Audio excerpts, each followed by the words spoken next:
I'm not much of a storyteller, so bear with me. During the 90s, I went through a very rough time in my life. After a failed marriage, I became a bit of a nomad, wandering across country on foot with no particular destination. It was a stupid idea, but I was in a very hopeless place back then, and just looking to experience something new. I've been traveling down South Dakota and hitched a ride with a truck driver into Nebraska. For those of you who have never been to that state, there are large sections of land that go on for miles with nothing but cornfields lining either side of the road. We split ways at a rest stop, and I made my way into what I now know to be the Sand Hills of Nebraska. The Sand Hills region is one of the most isolated areas in the United States, 20,000 square miles of nothing but dunes and prairies. I planned on hitchhiking my way to the nearest town and catching a bus to visit a friend I had in Omaha. But I found out the hard way that this stretch of road was not ideal for hitchhiking.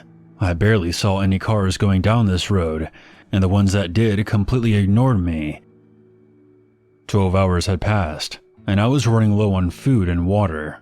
I was utterly exhausted at this point, and I needed to find a place to rest for a while. I had about an hour left of daylight. Lucky for me, I happened to come upon an old farmhouse that was situated about a half-mile away from the main road.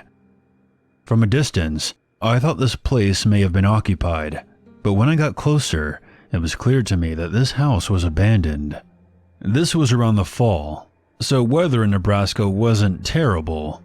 However, the nights were a bit on the cold side, so I decided to hold up in this house for the night and continue my journey the next day. I had enough supplies to last me one more night. The house was your typical rotting husk. Smelled like mold, severe water damage, creaking floors, etc. The living room seemed to be the only decent place to settle down at, so I unpacked my sleeping bag and eventually dozed off.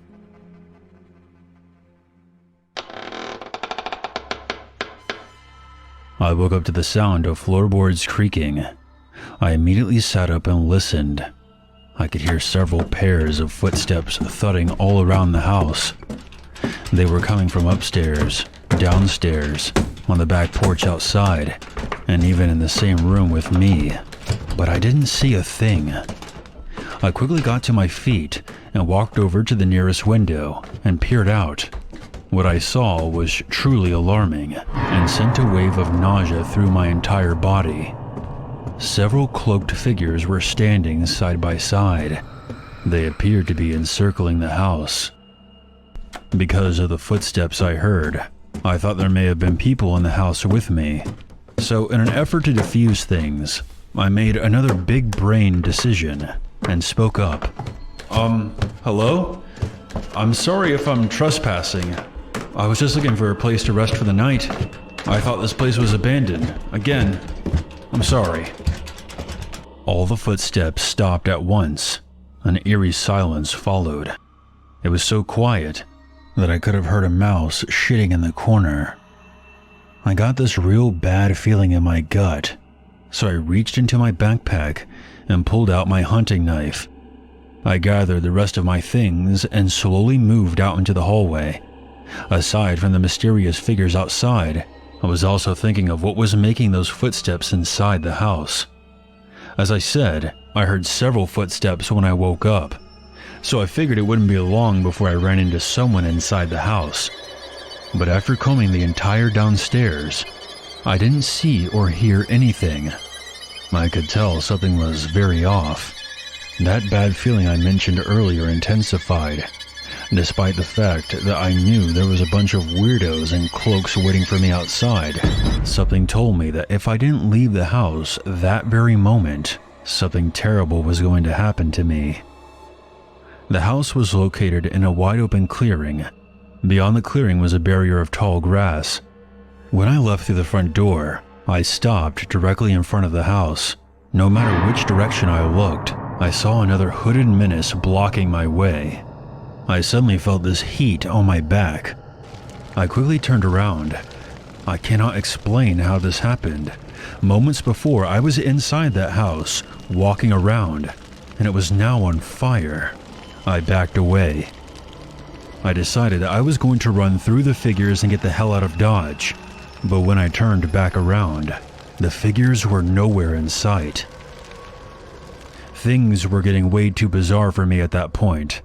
The only thing I knew for sure was that I had to get the fuck out of that place. When I got back out to the main road, I didn't stop walking until I finally got to a town, whose name I can't remember. The rest of my time in Nebraska went well, and I got my life together shortly after I got back home from my trip. As long as I live, I'll never forget that old farmhouse and those mysterious cloaked figures. This incident still baffles me to this day, but perhaps some things are best left unanswered.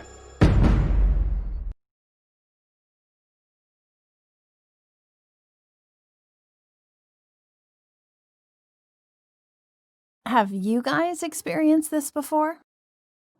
Of course, I can tell you that I'm a very normal person. However, I felt like I'm a psychopath when I was very young. Whenever I talk about this, it feels like I'm talking about someone else, but it's definitely my memory.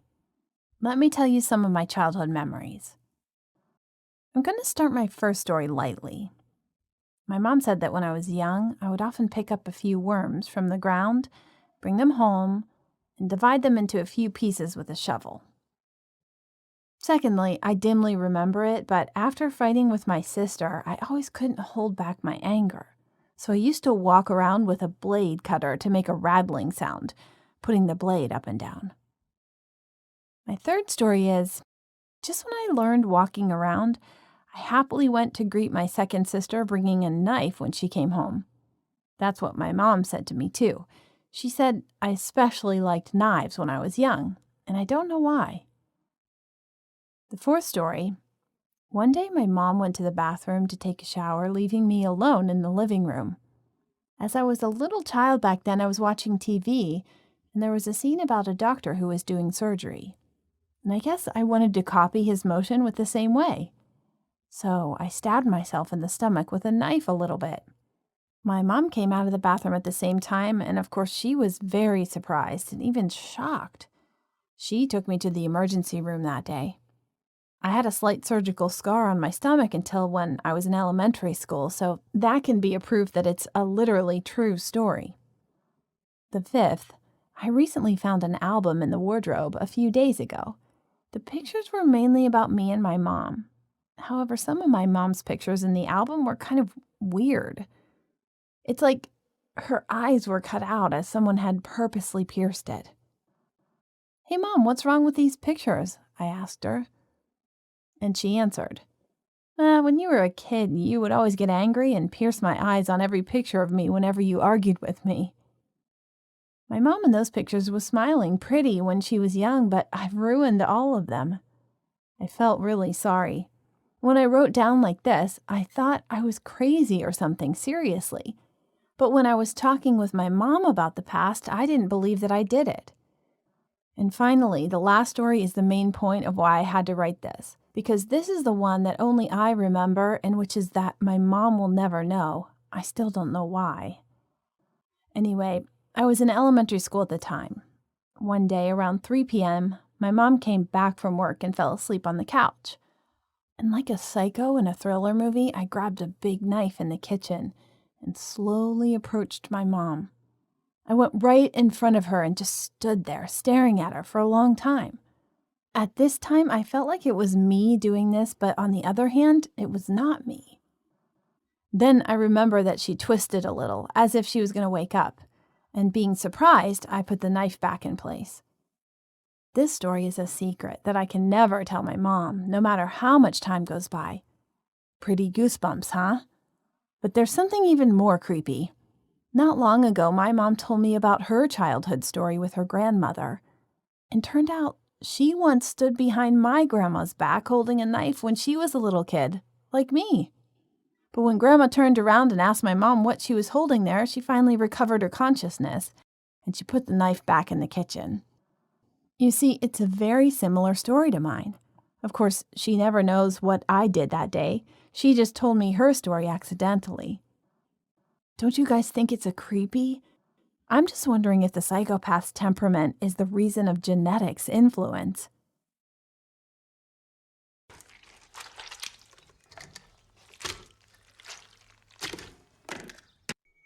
I never had a problem with insects. However, spiders were the only exception, because I was bitten by one a few years ago. So this is what happened to me. I was only 12 years old at the time. That day, we had a small party at school, where everyone had to bring something to eat. I went to the big table where the others had already put everything in place. After I found an empty seat, I took my small airtight container out of my backpack, but I froze as soon as I opened it. There were only insects left inside, and I could see some of the bugs falling on my legs and on both of my shoes. Everyone was staring at me in complete silence, especially my teacher, who was even more terrified. She asked me how long the food had been in the container. Of course, I explained to her that I had only wrapped it this morning, but I was literally able to see all the insects moving around inside the container. Besides, this situation in front of my classmates was incredibly uncomfortable for me. It was embarrassing. That's why I ran to the restroom, trying to get rid of the insects. It was during the winter season, so when I headed home, it was already dark outside. After that terrible incident, I was walking along the usual route in a depressed mood, and suddenly, I heard rustling behind me. I stopped and looked around, but I couldn't see anything that could make that sound. Oh, well, it's probably just my imagination. However, as I continued to walk, I saw a middle-aged man with a disgusting face and greasy hair standing in front of me. "What are you doing out here all alone so late, young lady?" he asked me with a deep, low voice, and I replied that I was just on my way home, while nervous. None of my neighbors were there at the time. I froze and couldn't move a single muscle when he asked me if I was hungry. I know, I was such a fool. I answered yes. Then he offered me some of his food, but I turned it down at first. I was only thinking about what I should do at that moment and how I could escape from the horrible situation. But when he opened his container, I couldn't believe my eyes. A horrible smell got into my nose and I saw it. The bugs. A crowd of insects flew in my face with a deafening loud sound. In horror, I screamed and fell to my back on the road. My arm must have been injured, but I didn't have any time to feel my injury. When my gaze slowly went upwards, this weird man slowly took a bug and he ate it. As soon as I saw this very sight, I felt like I was going to throw up at any moment. All of a sudden, something started crawling up my leg, and there were spiders all over it. Being extremely terrified, I jumped up immediately and ran as quickly as I could. Fortunately, he didn't follow me, and I never saw that man again around my town. But the insect phobia has remained. I didn't tell my family about that incident because they wouldn't believe me anyway. Every time I see insects, the thought of him comes back to me. Even a ladybug scares me now. Nevertheless, there is a question that never leaves my head. If I had failed to run away that day, what would the man have tried to do with me?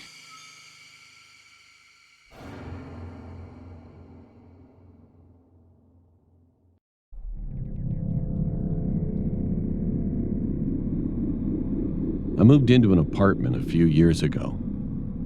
Our new house seemed a little dark, and it was still chilly in the middle of summer.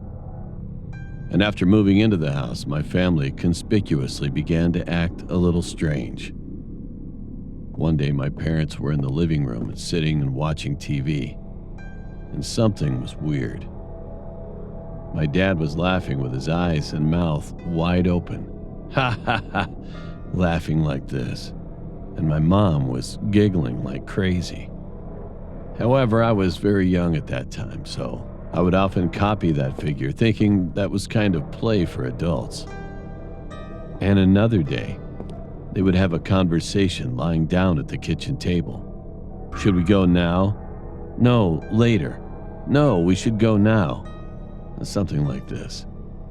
I began to get scared and decided to try some sort of exorcising spells that were popular in my elementary school at the time. It was a way to shout, "Go away, you lala," 3 times before going to bed. I know it's kind of childish, but anyway, it was one night after I did this a few more times. I was about to sleep, and as soon as I lay down after turning off the lights, my parents came into my room. I felt something was not good, and being scared, I was in my bed covering my face. And they sat next to my bed, one by one. Dad sat in that narrow gap between the bed and the balcony door and whispered in my ear, "What was that? Why did you do that?" He kept whispering the same thing, and I had no choice but to pretend to be asleep with fear. Long after, I heard the door open, and when I opened my eyes to see if my parents had left, there was my mother. She was kneeling on my desk and smiling widely at me. Screaming, I ran out of the house on that road, fainted after a long run on the road, and was eventually found by the police passing by. After that, we had received help from our relatives and moved to a new apartment. One day, I had a nightmare while I was sleeping. Just realizing that I had sleep paralysis, I squeezed my voice and called my wife, and she immediately ran from my side. "Honey, are you okay?" I replied to her, Take my hand." However, the left door opened suddenly, and I could see my wife was running toward me at that moment. She held my hand, asking if I was okay, and I felt a moment of anxiety, so I turned my head to the right with all my might. The woman who ran at me at first, she was not my wife, of course. She was looking at me, dancing strangely on the spot, and jumping beside me as if she got too excited. My wife soon turned on the lights, and as soon as the lights came on, she disappeared from sight. Who was that woman? The woman in front of my window. It was the middle of the night. I was choosing my clothes for the next day's appointment. After picking out some of my clothes, I was looking at the mirror with them and suddenly heard a sound from the window. It was like someone clicked their tongue. When I looked at the window, there was a woman laughing with her face pressed down on the screen. I walked back in fear, quickly turned off the light. Then I woke up my dad, who was sleeping at that time. However, when we came back to the room, the woman was already gone.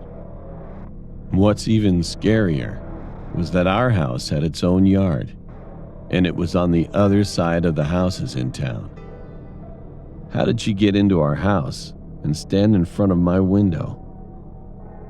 Whether she was a human or a ghost, I still have no idea who she was.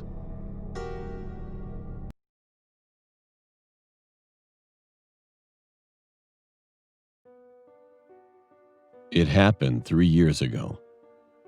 On Saturday afternoon, I was hanging out with my friends, Austin, Vincent, Charlie, and Bobby, while my parents were gone for the weekend. We were playing Battlefield 1 at Austin's house, chilling and having a good time. A couple of hours later, we got bored and had nothing to do. So we went for a walk on the boardwalk, talking about what our plans are going to be for the summer. Vincent said he'll be going to Los Angeles with his family for a month, and Charlie will be in Arizona for 2 weeks. For Bobby, he'll be in London for a month, and I was going to Ocean City for a week. After we had a small chat, Austin asked me if we could go to the abandoned hospital around here. Being frightened, I was thinking that it wouldn't be a good idea to go there. However, I didn't want them to think of me as a chicken, so I agreed and decided to go there, and so did my friends. The outside was getting dark. We got into my truck and drove almost an hour to reach that destination. When we finally got there, I parked my truck right just next to the entrance, in case anything happens while we're checking out the hospital. We slowly got inside the hospital. The hallways and other rooms were empty. At first, I thought it was a little bit creepy and chilly inside. About 20 minutes later, walking around, we suddenly heard something that made our hearts drop. It was the sound of a girl screaming, saying, "Help! Somebody help me!" Then I heard some guy saying, "Shut your mouth," with a rough voice. We decided to follow the sound. When we went all the way up the stairs and got there, the dim light was coming from the room. I told my friends not to move a muscle while I was slowly approaching and peeking through the room. And what I saw was just unbelievable. A girl was taped around her legs, arms behind her back, and even her mouth now. I quietly told my friends to come to the room. I didn't see the other guy, so we quickly approached her, releasing the tape around her. "Thank you, guys," she said. "What's your name and what happened?" I asked her, and she replied, "My name is Hannah. I was kidnapped by a man 3 weeks ago while I was coming home from college." Then I asked again, "What does he look like?" "I think he's mid-40s. He has black hair and he's chubby looking," she replied back, and after she gave me the details, we decided to help her escape and get back to my truck. However, we saw a movement suddenly coming from the stairway with a lighting candle. Fortunately, we found an empty dark room at that moment and hid there. And not long after, I could see a figure wearing a flannel shirt, jeans, boots, who came into the room. He was holding a big machete. I was positive that creepy man was the one Hannah was talking about. After the man passed the room where we were hiding, we got out of the room quietly without making a sound as possible as we could. We were about to get to the exit. All of a sudden, a loud scream was heard from upstairs. "You! Where the heck are you? I'm going to kill you." My heart pounded so hard. We had no choice but just to make a run toward my truck as soon as possible. All of my friends jumped in the back of my truck, and then I quickly started the engine. As I started the engine, Austin gave a big shriek. "Holy shit, Matt, get the heck out of here right now!" I then looked behind us, and there he was. The guy was chasing after us with his big machete in his hand, and I quickly drove off. While one of my friends called the police, we pulled up at the gas station waiting for the cops to show up. They arrived in about 10 minutes. We told them exactly what happened tonight, and after we informed them where the hospital was, they went over to investigate the case. They eventually caught the man soon. He was taken into custody and after that got charged with kidnapping and attempted murder. After the police took him away, they told us they'd been searching for this man for 5 years. They also told us that he had prior convictions from the past of raping women and other kidnapping charges. And the poor Hannah, the ambulance took her to the hospital, and then we all came back to our house. After that day, we decided to never go to such places like that again. I still can't stop thinking about what would have happened if we failed to escape. Also, what would have happened to Hannah if we didn't show up? We all might be dead. I will never forget that night.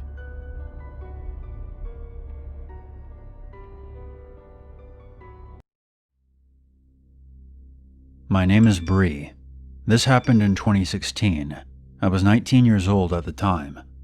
I was up late the night before into the early morning studying, and I hadn't had much sleep, so I had just woken up from a nap. I decided to hop in the shower to wake myself. That's when I heard this weird scraping sound coming from somewhere outside. I stopped the shower and peered out from behind the curtain, and then made my way over to the window. I saw nothing, but I could still hear the noise. I thought it may have been my neighbor working in a shed, so I ignored the disturbance and finished up in the shower. Before I continue, I should inform you that I have severe anxiety problems, and I often get a little paranoid sometimes. It also doesn't help that I have PTSD as well. Anyways, I was now back in my room, and I took a seat on my bed. I texted my then boyfriend and asked him what he wanted for dinner. While I was waiting for him to respond, I just relaxed and scrolled through my Facebook. I was reading an article about the recent clown sightings that were happening at the time, when I was interrupted by the sound of footsteps coming from outside. I stopped and listened carefully. I heard a few more steps, followed by a tapping noise. I was a bit confused by this. It hadn't yet occurred to me that I had an unwelcomed guest outside. I was thinking why my boyfriend hadn't knocked on the door or called before he showed up. We usually had a routine with things like this, especially if I was home alone.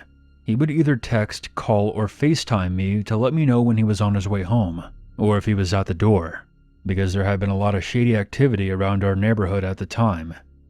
I then called out to him, and suddenly, all fell silent. I texted him and asked if he was at the door. There was no reply, so I decided to peek through the bedroom window. While I was making my way to the other side of the room, my phone started ringing. It was my boyfriend wanting to FaceTime. When I answered, he said he was about 15 minutes away. As I was talking to him, I pulled back the curtains of my bedroom window, and that's when all the blood in my veins turned to ice as I came face to face with a fucking clown.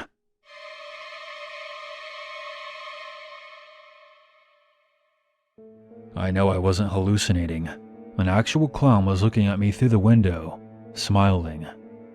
After my initial shock, I actually started to laugh, thinking that this had to be some kind of prank my boyfriend was pulling on me. So I played along, pretending to be terrified, and whispered into the phone, "Very funny, asshole. Love the whole scary clown thing." I chuckled and rolled my eyes. My boyfriend was confused, and I explained to him about the clown at the window, and said that he and his friend did a good job scaring the piss out of me. He seemed confused, saying that all of his friends were hanging out at the pub, and that he was not a part of any plan to prank me. Upon hearing this, I felt my stomach in my throat as I looked back at the clown, who was still just outside my window. He reached into his costume and pulled out a very real-looking butcher's knife. By this point, I wasn't sure what was going on, so I grabbed my baseball bat. My boyfriend told me that he was now only a few minutes away. He shouted at me to stay inside and to lock all the doors and windows. I quickly closed the curtains and went into the lounge. It wasn't long before I heard a loud pounding on the front door. Suddenly, I heard a creepy voice coming from the other side. "Let me in, child." I didn't respond to the voice. I just stood perfectly still, waiting for the next move.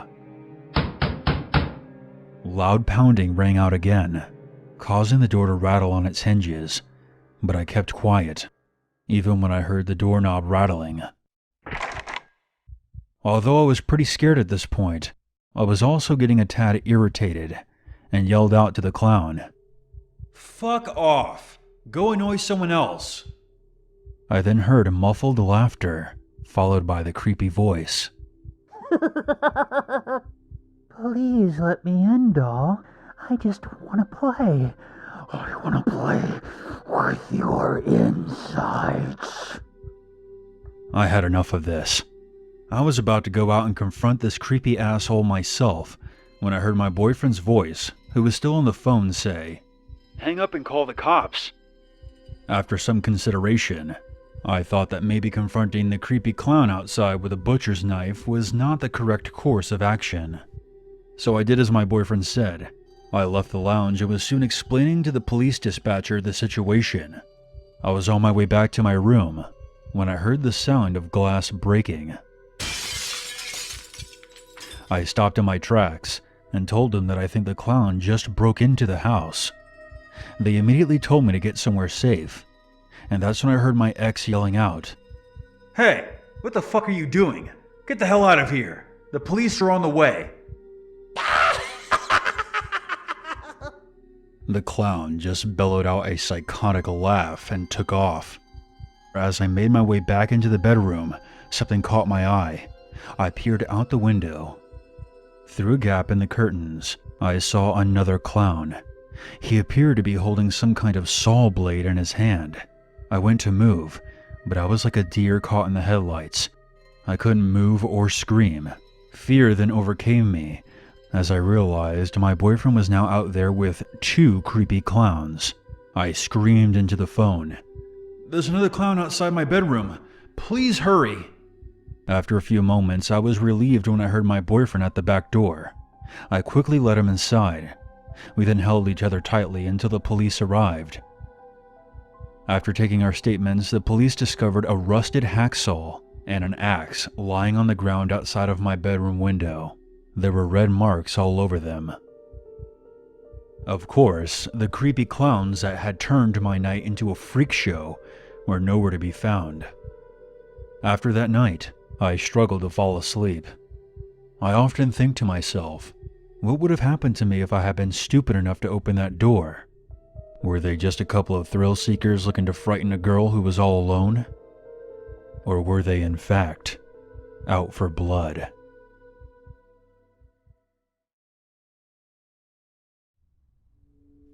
A few years ago, it was in January. It was so cold that our town was all frozen, and the streets were very quiet back then. I was living on the second floor of the apartment building at that time, and I could see a small park and a bench in the direction of my balcony. One night, it was around 9 p.m. My cell battery had just died, so I went near the balcony to pick up my charger, and I saw a child sitting on a bench about 30 meters away. It was snowing heavily outside at the time, so I thought it was a little weird for a child to sit on a bench alone in the middle of the night, especially on this cold day. However, I soon decided not to care about him, thinking that he's just waiting for his parents. Then I surfed the website for a while, and it was about 12 a.m. I went back to the balcony to lock the window, and that kid, he was still sitting on the bench. Looking at the back of his head, I began to worry that something might be wrong with him. So after thinking about it for a long time, I posted a post on the website I often go. "Guys, there's a child out there in this time. Should I call the police?" I then looked back at the bench. Maybe I can talk to him for a second. Thinking like this, I opened the window and shouted at the child, "Hey! Hey kid!" He seemed not to hear my voice. He was just sitting there, not even looking at me. I shouted to him a few more times, then gave up. Went back to the living room checking the comments, and there was one comment caught in my eyes. "Hey, listen, that is not a human. Just shut the door and go to sleep. Do not talk to him." I got goosebumps. I slowly went out to the balcony again, and to my surprise, the child was gone. Was he a real ghost, or just gone somewhere? Thinking like this, I tried to shut the window that I had left open earlier, and looked down at the window inadvertently. And there was a child. He was standing in front of the first floor, still turning back. Holding my breath, I got so surprised that I quickly closed the window and locked it completely to the inner door. However, I ended up staying up all night that day. Eventually, nothing happened that day, but I still think it's the weirdest experience of my life. What if I didn't see his comment at that moment? Wouldn't that ghost have come into my house through the window? Of course, that kid may be a real person, but I still can't forget the back of his head.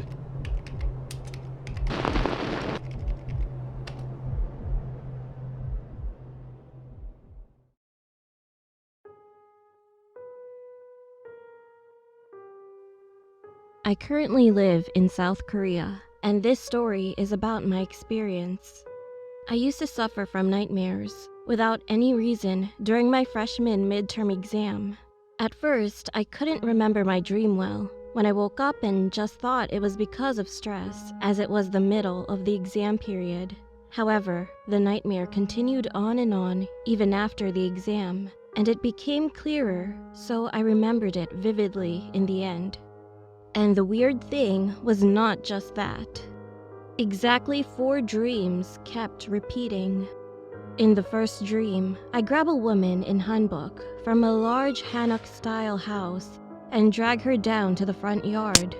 Then I beat her. Second, the same woman is crying on the ground, and I pull her hair and drag her to the well at the end of the yard. Third, the woman cries with her face covered with tears and blood and begs me in front of the well, "For mercy's sake, please forgive me." Then the person who seems to be me stares at her, and then I laugh and push her into the well. Lastly, it is the strangest and the most ominous dream. I can hear a woman's voice, but all I see is a well in front of me. I approach the well, and there's a woman smiling with tears in her eyes, and she bursts out laughing and keeps on saying this: "Slow and steady wins the game. What a joy." I couldn't sleep well while I had these 4 nightmares over and over again all month long. So one day, I ended up going to a fortune teller. After he listened to my story, he said it would be more helpful to experience my past life than to interpret my dream. Half uneasiness and half doubts, I started to experience my past life. And surprisingly, it overlapped with my dream. In my past, I was a woman and I had a maid whose name was Sion. My appearance was not exceptional, and I wasn't talented, while Sion was beautiful and had many talents. Then one day, I heard from the people who seemed to be my parents that they wanted to make Sion marry someone after lying about her being their daughter instead of me. I got angry when I heard that, and the next day I grabbed Sion's hair and threw her into the front yard as soon as my parents went to the other house to discuss marriage. For no reason, she started to beg me, "I'm sorry, ma'am. I'm sorry." It made me angrier, so I stomped on Sion's body violently and beat her in the face until she was covered in blood. Then her clothes slipped down, and I could see a big bruise on her belly. When Sion fell on the floor and sobbed without moving, I then grabbed her hair and headed for the well at the end of the yard. She cried and cried out for help, but I ignored it and pushed her into the well. Finally, I went back into the room and locked the door. My past life experience just ended that way. I think it would be better for you to visit her. After experiencing my past life, he introduced me to a shaman. Usually, I didn't believe that kind of stuff, and especially hated shaman stuff. But he continued. The shaman is originally a doctor. People who suffer from ghosts or spirits come to them, just as sick people are treated by doctors. But money makes people do some crazy things. So the next day, I visited the shaman with my friend. And when I started talking about my dreams and past life experiences, she suddenly laughed at me. She laughed frantically that her teeth were all exposed, but then she suddenly looked serious. Her expression was so creepy that I sat still without saying anything. Then she said, "Slow and steady wins the game. You have killed her and enjoyed your life, and you haven't even collected her body. How cruel you were. She won the game." She glared at me, but then looked up into the air and suddenly started to drop tears. Poor thing. How scary and sad she would have been. She muttered for a long time, then asked me again, suddenly with a startled look, "Do you have a baby who will be born soon?" Suddenly, I remembered that my aunt had a month left before childbirth and that I had bought her baby shoes. I was so surprised that my eyes were wide open and stared at her. And this time, she banged the desk and asked again, "The baby, am I right?" Now, being scared of this situation, I cried and nodded. Then the shaman said, "No, you're in big trouble. It's too late. You should have killed the baby." When she spoke to herself, my friend asked, "No way. Why do they have to kill the baby? Why?" This woman killed people in her past life. That wasn't enough. She threw her in the well and enjoyed her life. Her anger and resentment have piled up over and over, and now she came to her. I couldn't understand what the shaman said, so me and my friend were thinking for a long time, and she yelled again, "She will come back as a baby. Now listen to me. Do not stay with the baby after it's born. You must never be with her until her first birthday." "Why?" my friend asked. She then sighed and replied, "The baby remembers the past." After that, we left the shaman's house and went home saying that she was a freak or something like that. However, surprisingly, I no longer had nightmares after I met her. After a month and a little longer, my cousin was born. And a few days later, I visited my aunt with my mother. When she asked my aunt what her child's name was, she smiled and answered. At that moment, my heart sank with her words. "It's Sion." My mother-in-law went to the naming center for her first grandchild, and they told her to name her Sion. Then she will do well and have a healthy life. That's what they told her. I thought it was just a coincidence, but my uncle next to me laughed and said, "But hey, you know what's interesting? She has a big mole on her belly." At first, I thought something was stained, so I tried to erase it, but it wasn't that. Then, as he lifted up the baby's clothes and showed her belly, I collapsed on the floor. It reminded me of the woman's bruise I saw in my past life. I told my mom that I would go first because I wasn't feeling well and left the hospital right away. After that, I explained everything to my mom when she arrived home. She just laughed at me at first, but it seemed like she thought about my story. So she took me to a temple the next day. A monk took me and my mother to the sermon hall, and we both performed a memorial ceremony for a few days for a woman named Sion, with a sincere apology. I felt sorry for my aunt, but I had to contact her only by phone and text until the baby's first birthday party.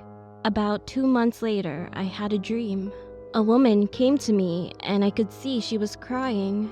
After I woke up, I called the shaman I had visited before and she said, "Okay, everything is over. You'll be fine." Frankly speaking, I still don't have the courage to see my baby cousin, but hope I can smile at her and see her face someday.